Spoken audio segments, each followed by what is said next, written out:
Hello, it's nice to be with you this morning. I'm here in Tifton, Georgia at the TifTuf field. My name is Brian Schwartz. I'm a turfgrass breeder at the University of Georgia.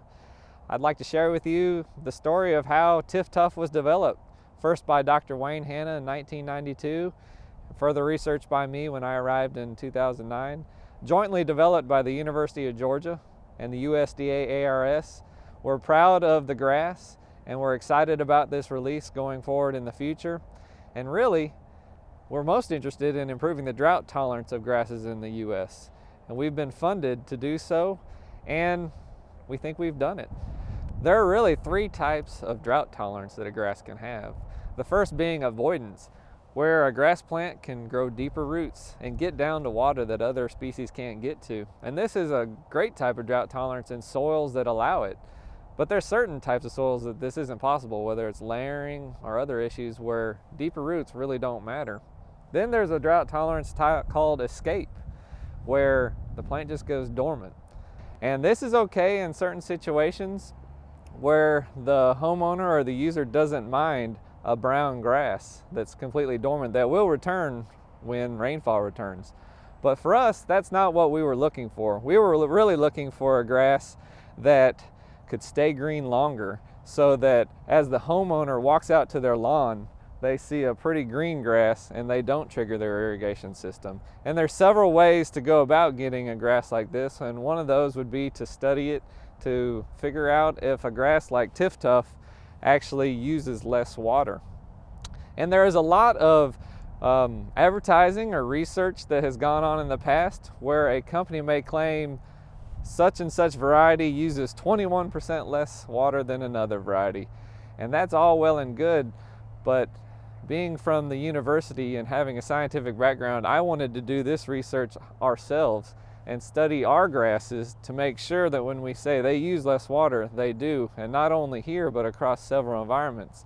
One of the main goals I had when I started in Tifton in 2009 was to study the why of why TifTuf was remaining green in a drought. And we did this by imposing drought under natural conditions as we have here in the southeast from time to time, but also under rainout structures where we can specifically exclude rain and study the responses of the grasses. So from 2009 to about 2013, I grew the grasses here in Tifton and in Griffin, Georgia at our other research station with Dr. Paul Raymer to study how this grass responded without water, without supplemental water. And for me, my first question was, well, I wonder, does TifTuf have deeper roots? So I spent 2 years taking 1 meter deep soil cores and measuring all winter long the roots from 10 centimeter sections. And after 2 years of long, hard research, we found that TifTuf does not have more roots than Tifway, for example. So that was cool to hear from a scientific perspective, but really not helpful from my understanding of why TifTuf is so much more drought tolerant. So not 2 years wasted, but 2 years of learning. The next question was, well, how can we determine if it's using less water? And I'm a plant breeder by background training. I'm not a physiologist, so I worked with physiologists to get advice and methodology to study how can we tell if a grass is using less water. And one of the methodologies used to study if a grass is using less water is to bury soil moisture probes about 1 meter deep into the ground. And these probes allow you to track water use as a drought is coming through and the grasses are going dormant or becoming stressed. So we did another 2 years of research here in Tifton and at Griffin, Georgia, where we studied the water content of the soil during a drought from Tifway, from TifSport, and from TifTuf. And we found very interesting results. It was our first indication ever of why TifTuf is more drought tolerant than Tifway or TifSport. And it was as the drought continued, the moisture in the soil underneath our TifTuf plots remained for longer. And you could see it dramatically on top as the Tifway and TifSport plots became dormant with drought. The TifTuf plots did not, they remained. And it was a direct correlation to the moisture level in the soil. And it was really an exciting kind of discovery because this is a great type of drought tolerance. As I described earlier, if it goes brown, that's okay, but we would like a grass that stays green for longer and can save water. and not just save a little water.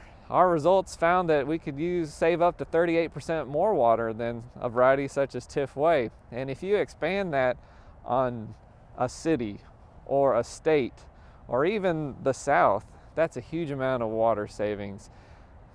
Almost more interestingly, as we're saving water, the TifTuf plots and the TifTuf fields actually stay green longer. So it is that situation that we hope for, that as a homeowner or a golf course superintendent or a sports turf manager goes to their lawn or their course or their field and does not see stress, they're not going to water and save water and also have a beautiful lawn at the same time. So it's important that we studied this in Georgia, but we had bigger plans for TifTuf. We want it to be used across the whole South. And it's very important to do a lot of testing to make sure you don't release a product that gets out to the public and then fails.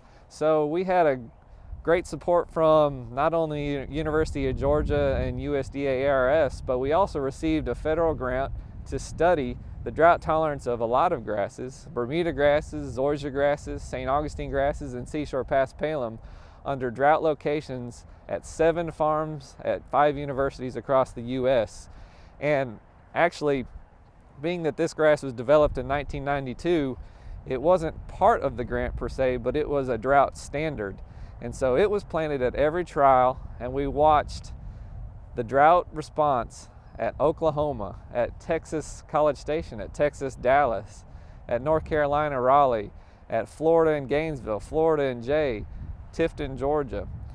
And we were able to collectively see the response of DT1 TifTuf across all these locations, and sure enough, it's been wonderful. During the first establishment phase, it ranked right along there with Tifway, Celebration, when well watered and growing in, but it showed better adaptation even at some of these locations and rated higher for turf quality. But the real difference became clear when we imposed drought across all these locations, and TifTuf rose to the top. It was better than all the standard grasses, as it was better than Tifway, developed in Tifton here in the 1960s. It was better than Celebration. It was better than Latitude 36. And that's on average across these locations. So it was very good to see. It was nice to have the results that we saw here and that we experienced here in Tifton correlated to what people were seeing across the rest of the country. And so the main point that we can draw from this is that it's not that TifTuf was perfect under long-term drought. That would be misleading for me to say here that it never doesn't look beautiful. It's that it remains acceptable. And that was our number one goal, is because nothing is perfect. But as stress comes, and in this case drought stress, TifTuf remained acceptable while others had gone completely dormant. While Tifway, while Celebration, while Latitude had gone completely dormant, TifTuf remained acceptable. And that's what we were looking for. So I've included some pictures here, and you can see the end of our SCRI drought trials in which these had actually been abandoned. And we have Latitude 36, we have Tifway almost completely dormant, Celebration looking a little bit better, which we would expect because that is an improved grass that came out more recently. But here, just to tell the story, TifTuf looking green as can be, and this is after almost a year of abandonment. So when I arrived in 2009, Dr. Hanna took me to the field, and not only did he tell me the history of the program, but he had been here almost 33 years, 35 years at that point, and he had a pipeline of grasses that had been developed for years and years before. And he brought me to a set of 20 grasses, and he said, "Brian, the next variety is in these 20 grasses. We just haven't done enough research on them." And in that set was TifTuf. And in my first 2 or 3 years here, I saw what Dr. Hanna saw in these grasses. And we experienced them through research, and we watched them through spring green up, through summer droughts, and through fall dormancy. And TifTuf was on the top of my radar. The first trial that I went off campus with here was in Jay, Florida with Dr. Brian Unruh, and he had a trial to study the drought tolerance of all species of grasses in a system called a linear gradient irrigation system, where he's able to impose a gradient of irrigation and subsequent drought in the same trial. And so you can actually monitor all these grasses from well watered all the way to drought stricken in one trial. And so in 2010 or so, we took TifTuf to Brian Unruh, and he planted it and he researched it himself. And he found many of the same things we did here in Tifton. But to summarize what Brian saw there in Jay, Florida, is he had several grasses all planted together, from Bahia grass to St. Augustine grass to Seashore Paspalum to Bermuda grasses. And from one edge of the field, from 0x irrigation, to the center of the field where he was completely watered, he was able to pick out the responses of these specific grasses. And for instance, here we have TifTuf versus Celebration Bermuda grass, and where you can see at the very edge, TifTuf does not look perfect, but it's that acceptable turf grass that we're looking for with 0x irrigation in Jay, Florida. And then back to the back of the field where you can see it just beautiful with that extra irrigation, as opposed to Celebration, where at the edge of the field it started to go completely dormant, and you can see a progression backwards towards the middle of the field where it becomes acceptable itself. And so having this data, having this research in combination with ours, just builds credibility to the grass itself and to the research we're doing here. But it actually only brought up more questions. As Dr. Hanna and I had set out to develop a grass that was drought tolerant, people said, well, that's good, but what about its traffic tolerance? You know, if this is going to be a good grass, it's going to be used everywhere, not just home lawns, not just golf courses, but how's it do on a sports field? Because right now, Tifway, you know, it's primarily the warm season grass used, and we want to know, the drought tolerance is not enough. We want to know how it does on a sports field. You know, for instance, Sanford Stadium is using Tifway right now. How can we convince the University of Georgia to change over to TifTuf? And so we had to invent different machines to do this, because we can't compete out on our research plots. We can't bring in a sports field team. We cannot have kids playing, but we can make a machine that puts out wear and stress, and we can rate that. So we copied a machine developed at Michigan State called the Katy Traffic Simulator. I actually worked on one of these in grad school, and it had some problems. So we modified it to have a mechanical spring system where we had cleats on the bottom of an aerifier, and these springs and compression and cleats actually simulate the wear in between the hashes on a football field or around the goal box on a soccer field.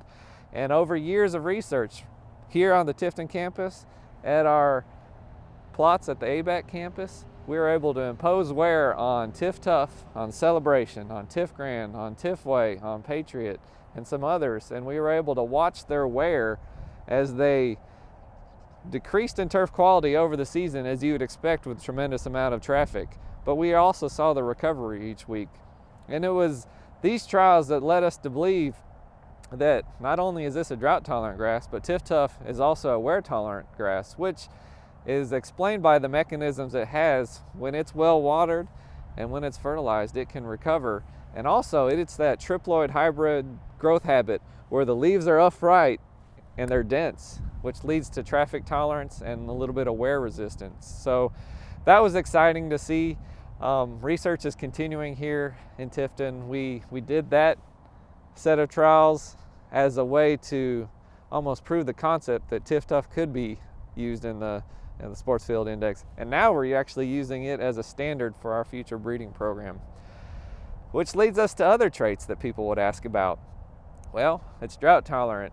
Maybe it has some wear tolerance, but how does it do in the spring? We have a lot of problem with Bermuda grass green up in the spring with winter kill, with spring dead spot, that sort of issues. So how does this grass do in the spring? And so our experience in Tifton and at other locations is that it is a very strong grass in the spring. It comes out early and it comes out healthy, and it can almost outcompete other plants that may be there, whether that's overseed or whether that's just coming out of dormancy on its own. So we've observed it versus Tifway. And in certain trials, it's been equal to Tifway in the spring. In other trials, it's come out earlier. It's been compared to TifGrand. It's been compared to Celebration. And in that case, it's usually earlier to come out and a lot greener in the spring. So an interesting thing about this is every location is going to be different. And TifTuf being in the NTEP trials, the National Turfgrass Evaluation Program trials right now, we have the opportunity to see spring green up of this grass across the whole country now. And it's been almost as we've seen here in locations where the winter can separate the differences in the grasses, it has been at the top. So another question people ask, fall dormancy, which is really relevant today because we're here November 24th and the leaves are falling and the crops are being harvested, and we actually had our first freeze this morning. And this is the grass here. It's as green as it can be. And this is what we see versus other grasses. If you could look around here, we have Comber Bermuda over there, we have Celebration over there, we have other grasses that are going dormant, and it's that natural Bermuda grass dormancy. As the daylight changes, as the cold weather comes, it's the response of the plant. Where TifTuf, it historically has remained greener into the fall by a couple weeks, which has been a great attribute for this. And it's one that we're not only seeing here at Ben Copeland's place in Perry, Georgia. We've been able to watch this as we planted a trial there and at North Georgia Turfs Farm in 2012 to watch Tifway versus TifTuf, to watch TifGrand versus TifTuf. You can even see it from our Google Earth satellite that TifTuf remains greener as Tifway in this case is going dormant. So I always like to joke that if you can see it from space, I think you'll be able to see it in person. So with the data we were pulling out, there was actually more questions. And one of the biggest questions that people will have is, well, how will TifTuf do in the shade? And as we all know, if a grass is going to a home lawn, there's a chance that it's going to run into tree problems, shade issues. And I didn't want to do formal shade trials because when I think about Bermuda grass, I don't think about shade tolerance. I immediately think of other species, say for instance in warm season grasses, zoysia grass or St. Augustine grasses, which aren't perfect. They all have other issues with diseases or insects, but they are more shade tolerant typically. Or in your cool season grasses, tall fescue in the shade. So when people ask about shade tolerance of Bermuda grass, sometimes I shy away. But it is a legitimate question and we do need to know. So rather than start a formal trial with shade cloth, I wanted to know how they would do in the real world. And to do that, we picked a home lawn in 2013 that we could plant with big pine trees, with dogwoods.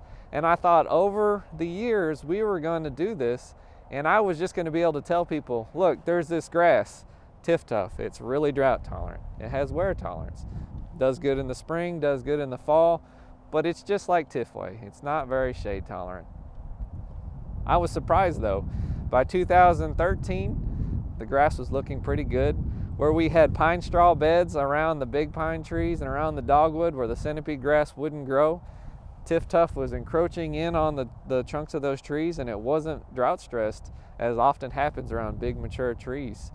By 2014, the homeowner had asked me, can I remove those beds altogether because I can't keep TifTuf out of the beds and it looks good without it. And I said, okay, go ahead, man, it's your lawn. It was totally opposite of what I thought. So we really began to document the shade tolerance of TifTuf in this lawn when sod growers who had come to visit me wanted to see it, and they said, Brian, how shady is this lawn? Bermuda grass shouldn't be growing here under these 60, 70-year-old pine trees or under this dogwood tree that's just shady for the whole season. And so talking with other people who had done shade research, we bought light bars and we were able to measure the intensity of the sun over the entire day for several days out in the full sun and correlate that and relate that back to the intensity of the sun underneath these pine trees or underneath the dogwood. And the pine trees, they allow sun in the morning and in the evening, but you have heavy shade in the afternoon. So the light intensity underneath the dogwood tree is very low because it only really allows sunlight in the very early morning and in the late afternoon. And so these measurements allowed us to see that you're about 50% of sunlight underneath the pine trees and you're about 25% under the dogwoods. And yet we were able to maintain pretty good quality in most places.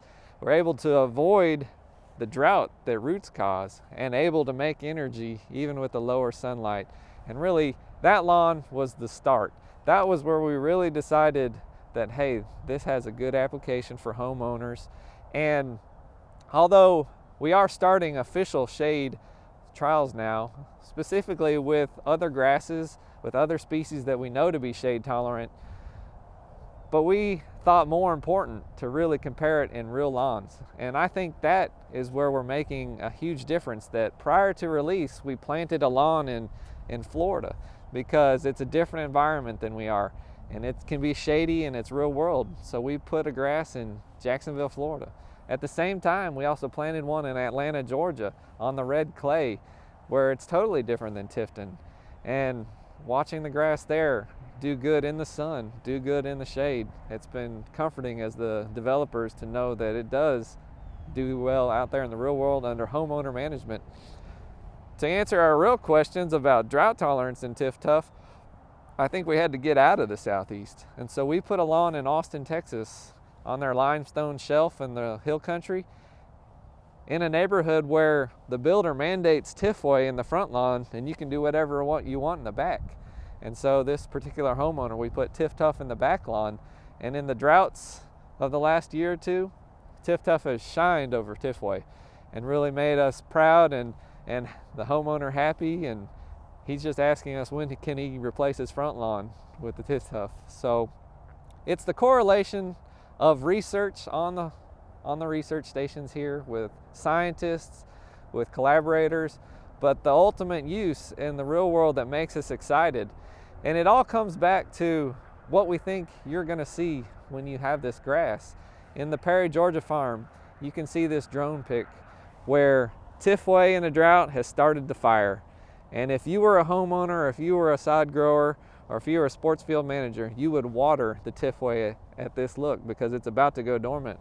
When over here on the left, TifTuf is looking almost as good as the day we planted it.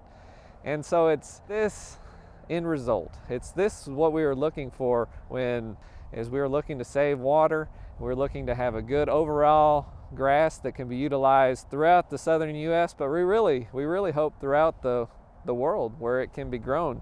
So it's the results where we believe that other Bermuda grasses are going to go dormant in a drought, where TifTuf will remain green and healthy and strong, that'll make it a success, not only in Georgia, not only in the Southeast, but hopefully the whole southern United States and even other parts of the world where it can be grown. And it's the years and years of research where we've come to the conclusion that TifTuf is more drought tolerant than Tifway, than TifGrand, than Celebration, than Latitude 36. It greens up faster than many of the other Bermuda grasses. It goes dormant later to save our resources so that we can use water in other places.